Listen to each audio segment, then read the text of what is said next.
So here's how you can store food without plastic. All plastic leaches both microplastics and hundreds of chemicals that we know to be hazardous to our health.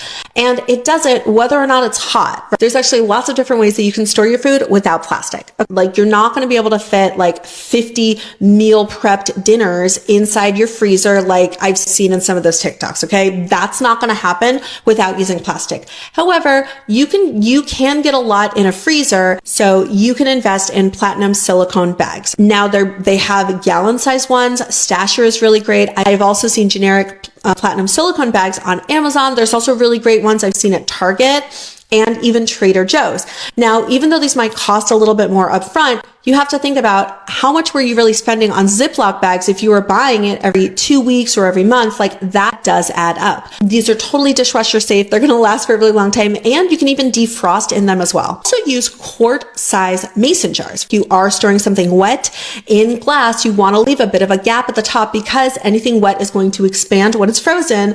And so you don't want that glass to break. That has happened to me before. All the options I listed before are fabulous for leftovers. So your stasher bags, Pyrex, again, mason jars, bowls. Paper bags are a great option, especially for drier foods. So things like cheese is really great. Okay, cool. How to store raw meat. I got this question a lot. So you have a few options here, okay? And it truly depends on the size of the cut of meat that you're trying to store. So when it comes to red meat, I find that tends to be stored a little bit easier in butcher paper, okay? You can get heavy duty butcher paper online. If it's FSC certified, even better. If not, no biggie. However, do try and avoid anything made out of recycled materials. In general, you want to really avoid anything recycled for your food.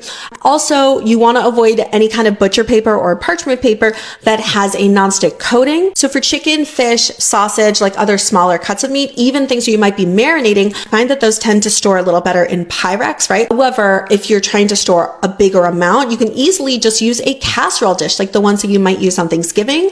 If that lid is plastic, don't worry about it, whether it's Pyrex or a roasting dish. If that lid is plastic, it's not a big deal if the food never touches the plastic, right? As long as it's not pressed up against your food, you're totally fine. Lastly, there's a few other kitchen items that I always recommend and that I always have in my kitchen. Universal silicone lids. These are amazing because you can use them to cook with. You can also just store things in the fridge with them. They will create this automatic seal. They're amazing. I love those. They last forever. Beeswax wraps is also another really cool option that you can use. This is really good for like oddly shaped fruits, like half an avocado, right? Because you can shape it around something.